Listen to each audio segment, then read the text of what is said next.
कि क्या आप अपने हृदय पर हाथ रख के कहें कि 2 साधु की हत्या के मामले में बिलाप 17 तारीख को रोना चाहिए था कि 19 तारीख के बाद रोना चाहिए था?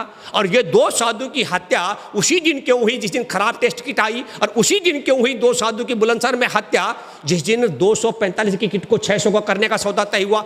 हर उसी दिन कोरोना का मामला क्यों हो गया संबित पात्रा को, जिस दिन 5 लाख रुपए की रिश्वतखोरी में हिमाचल का भाजपाई नेता गिरफ्तार हो गया? इन सब चीजों को लेकर के मैं आप सब लोगों से आग्रह करना चाहता हूं कि तो बहाना है, असल मकसद भारत के मुसलमान, दलित, मजदूर, आदिवासी, गरीब गुरबा, रेडी पट्टी खोमचा वालों को पिटवाना, मरवाना, सताना इनका लक्ष्य है संघ परिवार का। जो नकली रैपिड टेस्ट किटों की खेप आई थी चीन से, वो अखबार टीवी का हिस्सा ना बने, उस क्रोनोलॉजी का हिस्सा है, ताकि हम साधुओं की हत्या का मामला ज्यादा हो गया और नकली रैपिड टेस्ट किटों का, खराब रैपिड टेस्ट किटों की जो खेप का मामला दब के रह गया। और जब नकली टेस्ट किट की बात अखबार टीवी में छपेगी, चीन से क्यों मंगा रहे हो, तो उसके लिए कहा कि तबलीगी जमात के लोग कोरोना फैला रहे हैं, कोरोना बांट रहे हैं, कोरोना बम है, कोरोना जिहाद कर रहे हैं। मैं आगे बताता हूं,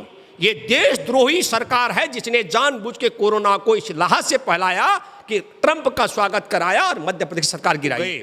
और 28 तारीख की रात से मोहम्मद साद आज तक कहां है, दिल्ली पुलिस को भी मालूम नहीं है, लेकिन अजीत डोभाल को मालूम है कि वो कहां है। अजीत डोभाल को मालूम है कि मोहम्मद साद कहां है, पर गिरफ्तार नहीं किया जा रहा है। बात देना, ये मेरा और मोदी का मामला नहीं है, इनका ये गुरु है गोलवरकर। उसने कहा यहूदी परिवार को, यहूदियों का परिवार है ये जो भागवत भुगवत है, यहूदियों के परिवार को उसने समझाया कि यदि तुमको भारतवर्ष पर राज करना हो तो उसके लिए भारतवासियों को कंगाल और भिखारी बनाना बहुत जरूरी है।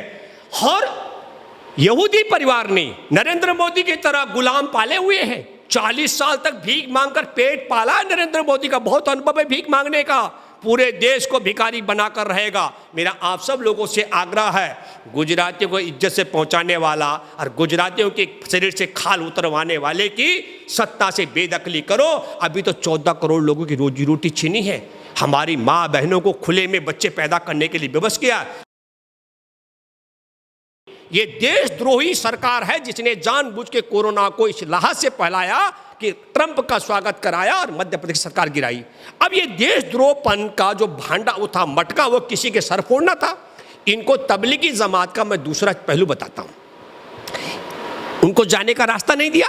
तबलीगी जमात के लोग जा रहे थे, 27 तारीख की बात गई, 28 तारीख की देर रात को हमारे देश के राष्ट्रीय सुरक्षा सलाहकार अजीत डोभाल कि मोहम्मद साद को मिलने के लिए 28 तारीख की रात को गए, और 28 तारीख की रात से मोहम्मद साद आज तक कहां है, दिल्ली पुलिस को भी मालूम नहीं है, लेकिन अजीत डोभाल को मालूम है कि वो कहां है। अजीत डोभाल को मालूम है कि मोहम्मद साद कहां है, पर गिरफ्तार नहीं किया जा रहा है। मैं नहीं कह रहा होना चाहिए कि नहीं होना चाहिए, मोहम्मद साद पर क्या मुकदमा बनाएंगे ये?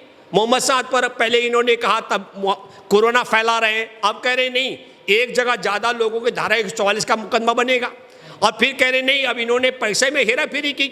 इनका भी तो कहीं स्टैंड हो। लेकिन रोचक बात यह है मोनू जी कि 28 तारीख की देर रात को अजीत डोभाल मिलने जाते हैं, 29 तारीख को मीडिया में खबर नहीं आती, 30 तारीख को मीडिया में खबर नहीं आती, 31 मार्च को मीडिया में खबर आती है। मैं बताता हूं क्रोनोलॉजी क्या थी। 27 मार्च की सुबह नव भारत टाइम्स छापता है कि स्पेन में महामारी जो झेल है कोरोना की, वहां चीन की जो रैपिड टेस्ट किट मंगाई 58,000, वो धोखा दे रही, बेकार है, उसे वापस करना है। ये 27 तारीख की सुबह का है। ऐसी एमआर की मैं जिक्र करूंगा, शाम को एक रिपोर्ट आती है बिजनेस टुडे में, और बिजनेस टुडे में क्या रिपोर्ट आती है कि रात को 22 बजे मतलब 10 बजे क्या रिपोर्ट आती है कि भारत ने 16 कंपनियों से रैपिड टेस्ट किट का ठेका दिया, जिनमें 7 चीनी कंपनियां हैं। 27 तारीख की सुबह जब भारत का अखबार छाप चुका है कि चीन की रैपिड टेस्ट किट बेकार हैं, खराब हैं, तो भारत की सरकार ने खराब टेस्ट किटों का ऑर्डर क्यों दिया? 30 तारीख की शाम को, 30 मार्च का मैं जिक्र कर रहा हूं, स्पेन के प्रधानमंत्री का बयान टेलीविजन में प्रमुखता से प्रकाशित होता है। क्या कि धोखा दे रही है हमको चीन की टेस्ट किट, इन्होंने गड़बड़ किया है। और वो समाचार भारत में दबाने के लिए तबलीगी जमात में मिलने के लिए गए थे कौन? हमारे देश के राष्ट्रीय सुरक्षा सलाहकार तब छपता है अखबारों में। मैं जरा जानना चाहता हूं आपसे, जिस मीडिया ने अजीत डोभाल साद को मिलने के लिए गए मोहम्मद साद को 28 तारीख को, तो 29 को क्यों नहीं छापा, 30 तारीख को क्यों नहीं छापा, 31 को क्यों छापा, और फिर क्या छापा? ताकि भारत सरकार, मोदी सरकार की योजना थी पहले भारत में फैलाया जाए और को जांचने के नाम पर नकली टेस्ट किट मंगाई जाए ताकि पता ना लगे। योजना भारतीयों को मारने की थी या भारत को बर्बाद करने की, लेकिन मैं दावे के साथ मैं कहता हूं ये नरेंद्र मोदी की सरकार की योजना थी। पहले फैलाया और फिर की जांच के लिए नकली टेस्ट किट मंगानी थी। और जब नकली टेस्ट किट की बात अखबार टीवी में छपेगी, चीन से क्यों मंगा रहे हो, तो उसके लिए कहा कि तबलीगी जमात के लोग कोरोना फैला रहे हैं, कोरोना बांट रहे हैं, कोरोना बम है, कोरोना जिहाद कर रहे हैं। मैं आगे बताता हूं। तब ये कोरोना चलता रहा। इसी बीच में 12 अप्रैल को चीन से अच्छी रैपिड टेस्ट किट की खेप भारत आ रही थी, वो अमेरिका भिजवा दी। प्रमाणिक है, मैं झूठ नहीं बोल रहा हूं। अरे मोदी सरकार है, उसके पास सारी व्यवस्था, मुझे जेल में डाले भूपेंद्र रावत झूठ बोल रहा है तो मैं सबूत के साथ कह रहा हूं। और फिर 16 तारीख को हमारे देश के राजदूत हैं विक्रम मिस्त्री चीन में, उनका ट्वीट पर देखिए आप, उन्होंने कहा कि हमने इतनी टेस्ट किट भेज दी है भारत में।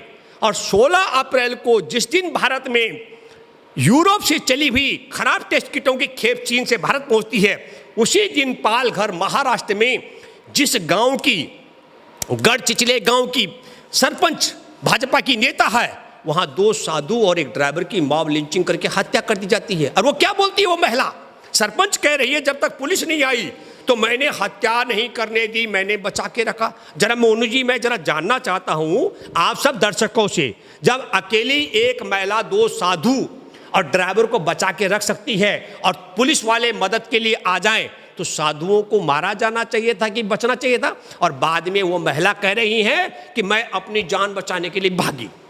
अब मैं दूसरी बात कहता हूं, जैसे 28 तारीख को तबलीगी जमात में गए अजीत डोभाल, लेकिन कहीं नहीं छपा, तो 16 तारीख को जिन साधुओं की हत्या होती है, 17 तारीख को टीवी चैनलों में आ जाता है, 18 तारीख को अखबार में छपता है, लेकिन कोई भाजपाई आह नहीं करता और कोई चैनल कुछ नहीं करता। 19 अप्रैल को पश्चिम बंगाल के, जो मैं तपस दास की बात कर रहा हूं अपने मित्र की, NAPM के, मैंने उनसे कहा कि आप मदद कीजिए जरा, तो वो पश्चिम बंगाल में स्वास्थ्य परिवार कल्याण विभाग ने शाम को 8:03 पर अपने ऑफिशियल ट्विटर हैंडल पर कहा कि चीन से मंगाई गई रैपिड टेस्ट किट खराब है, ये बेकार है। और कहा कि ये शिकायत हमारी अकेली नहीं है, यह शिकायत सरकारी और गैर सरकारी दोनों संस्थानों की आ रही है। और उसके बाद 8:38 पर भारत में भाजपा के राष्ट्रीय प्रवक्ता doctor Sambit Patra mob lynching का वीडियो अपने ट्विटर पर अपलोड करते हैं और अर्नब गोस्वामी उस पर प्रतिक्रिया व्यक्त करता है। और 8:48 पर 19 अप्रैल का मैं जिक्र कर रहा हूं, अंजना ओम कश्यप मॉब लिंचिंग का वीडियो अपने ट्विटर पर अपलोड करती हैं। और 20 तारीख से बवाल शुरू होता है जैसे इनका कोई बाप मर गया हो। मैं जरा जानना चाहता हूं आप सब दर्शकों से, यदि सच में साधुओं की हत्या पर भाजपा और भाजपा टीवी को रोना चाहिए, तो 17 तारीख को रोना क्यों नहीं आया, 18 तारीख को रोना क्यों नहीं आया, 19 तारीख को रोना क्यों नहीं आया, ये 20 तारीख से रोना क्यों शुरू हुआ? ताकि ये जो नकली रैपिड टेस्ट किटों की खेप आई थी चीन से, वो अखबार टीवी का हिस्सा ना बने, उस क्रोनोलॉजी का हिस्सा है, ताकि हम साधुओं की हत्या का मामला ज़्यादा हो गया और नकली रैपिड टेस्ट किटों का, खराब रैपिड टेस्ट किटों की जो खेप का मामला दब के रह गया। मैं दूसरी क्रोनोलॉजी की बात करता हूं। 27 अप्रैल को दिल्ली हाई कोर्ट में 245 रुपए की जो किट चीन से आ रही थी, उनको 600 रुपए में बिकवाने का फैसला होना था।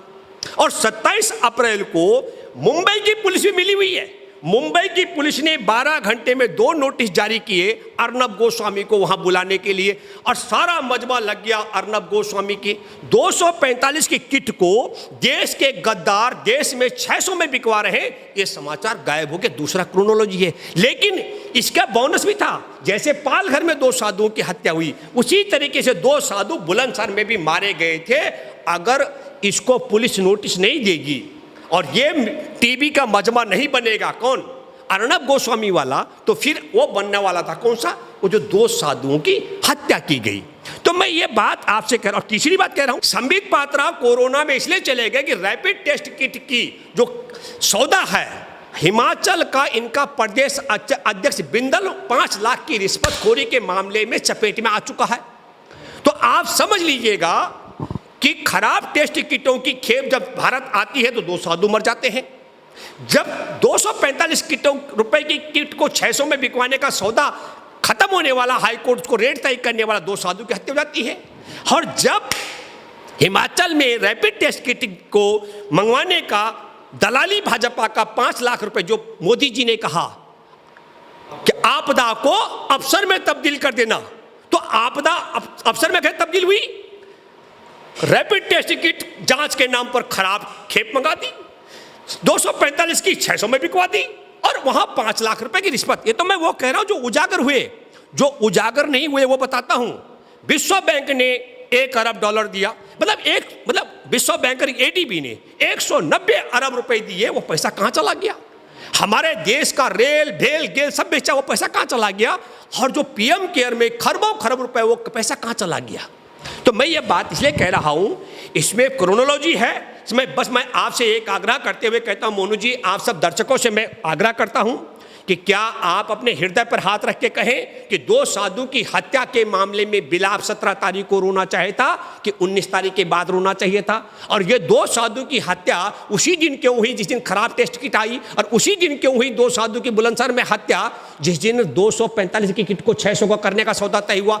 हर उसी दिन कोरोना का मामला क्यों हो गया संबित पात्रा को, जिस दिन 5 लाख रुपए की रिश्वतखोरी में हिमाचल का भाजपाई नेता गिरफ्तार हो गया? इन सब चीज़ों को लेकर के मैं आप सब लोगों से आग्रह करना चाहता हूं कि कोरोना तो बहाना है, असल मकसद भारत के मुसलमान, दलित, मजदूर, आदिवासी, गरीब गुरबा, रेडी पटरी खोमचा वालों को पिटवाना, मरवाना, सताना, इनका लक्ष्य है संघ परिवार का।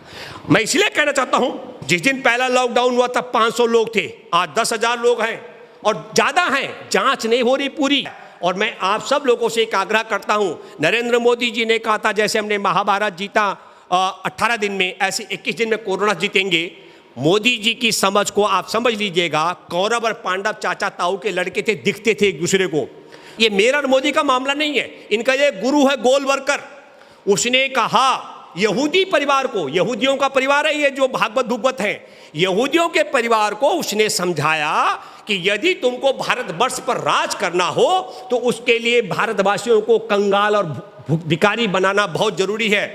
और यहूदी परिवार ने नरेंद्र मोदी की तरह गुलाम पाले हुए हैं, 40 साल तक भीख मांगकर पेट पाला है नरेंद्र मोदी का, बहुत अनुभव है भीख मांगने का, पूरे देश को भिखारी बनाकर रहेगा। मेरा आप सब लोगों से आग्रह है, गुजरातियों को इज्जत से पहुंचाने वाला और गुजरातियों के शरीर से खाल उतरवाने वाले की सत्ता से बेदखली करो।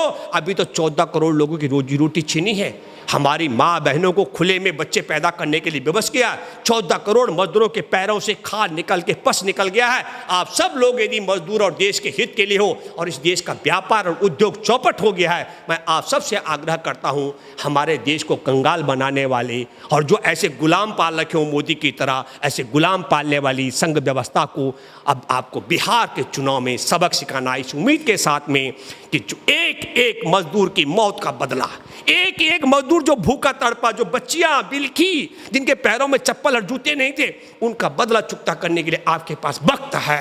और वो वक्त है बिहार का, तब पता लगेगा आप में भी इंसानियत है कि नहीं, या आप भी यहूदी परिवार के गुलाम बन चुके हो। ये भी आपको तय करने का वक्त है। और आपको ये भी तय करने का वक्त है कि जिन गद्दारों ने 245 की किट को 600 में बिकवाया और खराब टेस्ट किटों की खेप को भारत में मंगवाया और पूरे भारत को कोरोना के चपेट में धकेला, उन गद्दारों को सत्ता से बेदखल करने का भी आपके पास वक्त है। धन्यवाद।